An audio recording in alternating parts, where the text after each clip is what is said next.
really for the last 3 months, I've been driving 17 miles an hour in school zones, 33 miles an hour on divided streets.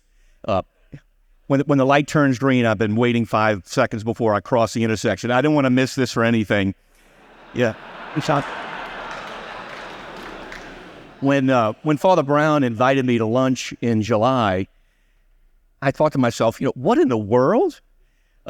Maybe he wanted to update me on the chapel renovations that are going on right now, or maybe he wanted a donation. I said, no, he didn't want a donation. But I said, well, no, maybe he does want a donation. I don't know. But then at the end of the lunch, when he kind of broke the news, and I can honestly say I was shocked and humbled. And if you glance at the recipients of this award, it really is mind-boggling. And I'm thrilled to join my 1974 class that is here in great numbers, and also Billy Babin, and I'll always call him Billy, and Dr. Warren Bourgeois, who received the Alumnus of the Year award, and they're such outstanding Blue Jays. Jesuit transformed my life in so many ways. I definitely was the smallest kid in the school. I was 4'10", 80 pounds. One day, I don't know who it was. The names they're somewhere over here. They did it. I had a half locker closest to the floor, okay?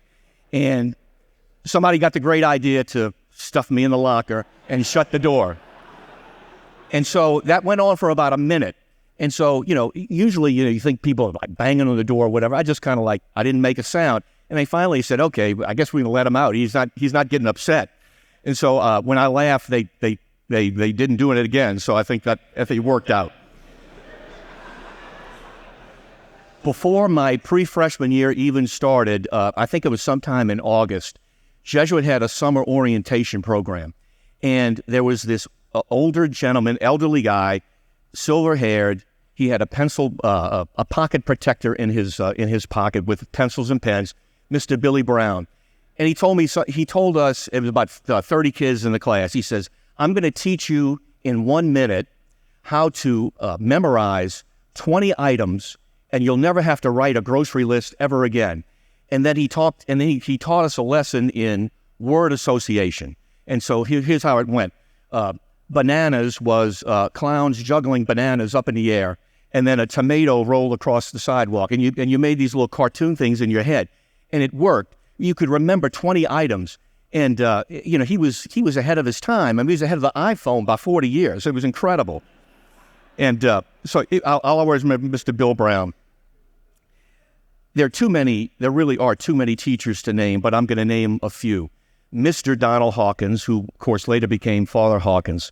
He taught me English, and he probably was one of the most important spiritual influences in my life. He had more orthopedic problems than Evel Knievel. He was always, poor guy. But he never complained, and he always had a heart for the poor. Another English teacher, Mr. Joe Dover, I don't know how he did it, but he had a way of keeping teenagers quiet in class. He just had to give you that stare, and then there were no more dangling participles. So it was great. Some of us will remember Father E.J. Jacquet. He taught Latin. I don't know, he had a degree or a doctorate in ESP. He knew exactly when you did not know the answer to the question just by your facial expression, and he could do it. It was brilliant. My best memory of Father McGinn, who was honored tonight certainly, is his steady leadership and his common sense advice, especially when dealing with parents. And I'll never forget this. Our son Peter, on his first year at Jesuit, they had an orientation program. And Father McGinn was the main speaker. And he said something that always stuck with me. He said, I don't ever want to hear you parents mention the D word as in, oh, my son was devastated that he got a D in a test. He said, he was always telling parents, don't become a helicopter parent. Let your kids struggle and be challenged. As he mentioned, Jesuit is a school of challenge. And he always was able to put that into perspective. He told parents to kind of back off and let their kids do the work, and it obviously worked.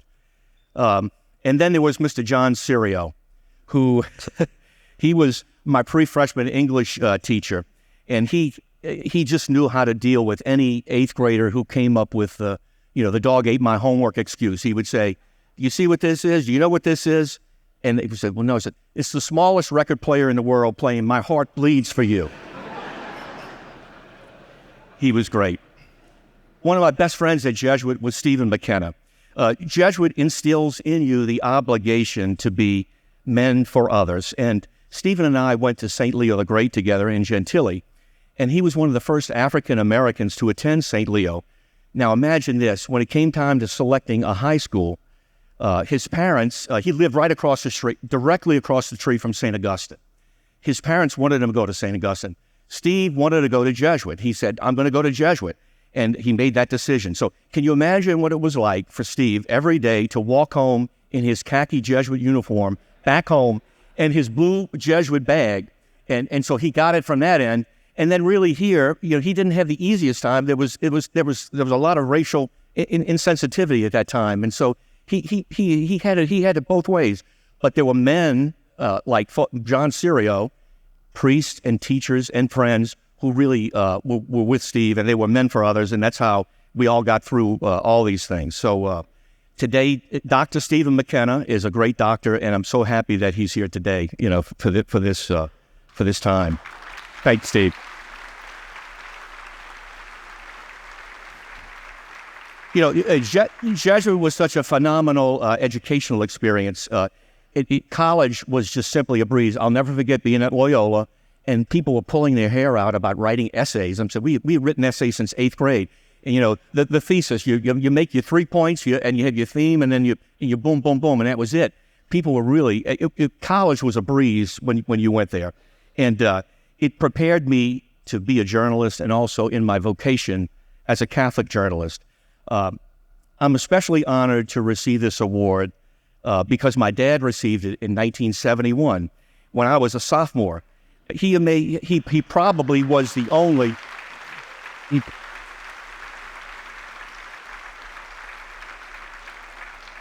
He was the only probably recipient of the award who didn't actually show up for the award. He was covering the Saints game in San Francisco. So my mother, the angel, she had to go. She received it. She didn't like to talk, so she took the award and said thank you. But I owe so much to my dad and my mom. And my dad, of course, he worked for 68 years as a sports columnist for the States Item in the Picayune. And really, one of the great joys of my life was coming home from school every afternoon, and on the front steps was the States Item. Sometimes it was green. They remember it was green or orange, the late paper. And obviously, on the front page of the States Item was his column. And so it just really allowed me. I kind of thought, hey, this is something I think I would like to do. And it was, my dad was a hero. He was a hero to my sisters, Barbara, Jane and Beth, and also to my brothers, Tim and Michael. He taught us 4 lessons: be kind, be fair, apologize when you're wrong, and you do get things wrong and often get things wrong, and never take yourself too seriously. He never took himself too seriously. And I'm so honored that my dad's younger brother, Tom Finney, he's still with us, and he's 1953, class of 1953. We love you, Uncle Tom. So we're so excited about that. People ask me if I miss sports writing, and I really don't. I can truthfully say my last 32 years with the Clarion Herald have been the most meaningful of my professional career. You never know when a small story or some kind of mention in the paper is going to change someone's life. And it's humbling to hear it when somebody reports that to you. I'll always remember one story in particular. A widow lost her husband, and for 7 years she was basically a recluse. We published a 2-paragraph story about a grief support group called Bridge to Name, and it was one of the back pages of the Clarion Herald. And this woman, something touched this woman, and she decided she was inspired. She picked up the phone, she attended the meeting, and then she decided to go down to Canal Street and buy herself some dresses and get a makeup. And the tiny story that was hidden on the back pages, changed her life. And there's probably not too many sports stories can do that. And this was just a little paragraph thing. And you just never know what impact you're going to have on people's lives. I never would have had such a meaningful and purposeful vocation had it not been for my wife, Carolyn. And I will say this: she raised our 4 kids, Peter, Rebecca, Jonathan, and Sarah, with so much love. While I was out of town covering the Jets and the Knicks, my last year in New York was 1992. I was on the road 95 nights, and we had 4 kids. And I'll never forget the Holy Spirit, the wake-up call, the come to Jesus moment. I was in California. I was in Los Angeles covering the Knicks. It was February. And I was eating in my room service, prime rib, okay, medium rare, okay. So I picked up the phone. I have to call Carol and see how it's going. So I probably asked the stupidest question of my life: "How's it going, honey?" And she said, well, we just had a blizzard, and I just got finished shoveling the sidewalk, and Jonathan just threw up, so I'm gonna have to go. So it was kind of like the moment. You better rethink this your career. And returning to New Orleans in '93, we found it's been incredible. Our kids found the loves of their lives: Jennifer, Sohan, Kat, and Nick. And all of our kids and daughters and sons-in-law are in the business of helping others. I do have to tell you one Harry Thompson story. Everybody remembers the May 1995 flood, okay? Father Harry was then the pastor at Immaculate Conception and on Baronne Street. And we called around for damage reports. And the Immaculate Conception had taken in like 14 inches of rain. So it ruined the carpets, it ruined some of the records, and it also touched the collection, the Sunday collection. So Father Harry he said, there's nothing to worry about. We're in the kitchen drying out the checks and the $20 bills in the microwave. So have you tried the microwave trick, Father McGinn? I don't know if you've done that, but it does work. It does work. Father Ray Fitzgerald graduated 2 years behind us in the class of '76. And in August 2016, about a month before his death to Lou Gehrig's disease, I had the incredible grace to be able to drive up to Grand Coteau as he was completing his earthly journey. What I saw really was a man whose dignity and faith I had imagined belonged only to saints. He told me the principle and foundation of St. Ignatius' spiritual exercises declare that man is created to praise, reverence, and serve God, and whether a person is healthy or ill does not change that life's work. It's called holy indifference. Holy indifference.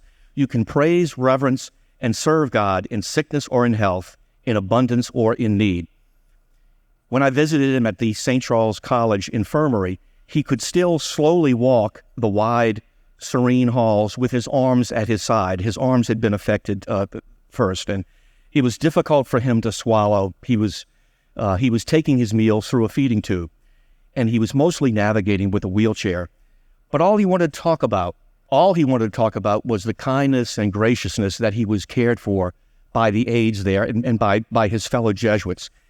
And so I asked him what about the idea about holy indifference? And he said, well, it's something that I think about in my best moments. But he said, of course, the other 99% of the time, it's difficult. He said, but we're created to praise, reverence, and serve God, and we can do that in any circumstance, as Christians have been doing for centuries in all points of life and in all manner of ways. And then he said, ultimately, God has given us everything, and it's all His. For each of us, everything we have is temporary. And he said his main focus was to remain united with the Jesuit community and with the students in prayer. The students who used to swim past him in the hallways at Jesuit when they were in between classes. The prayer that was most emblematic of St. Ignatius is the Susplice, which is Latin for receive. So in closing, I'd just like to go back maybe to my Steve McKenna Jesuit Glee Club days and offer the prayer that Father Fitzgerald embodied during his 58 years of blessing us with his presence.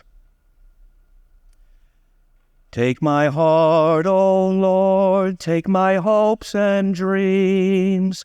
Take my mind with all its plans and schemes. Give me nothing more than your love and grace. These alone, O God, are enough for me. Take my thoughts, O Lord, take my memory. Take my tears, my joys, my liberty. Give me nothing more than your love and grace. These alone, O God, are enough for me.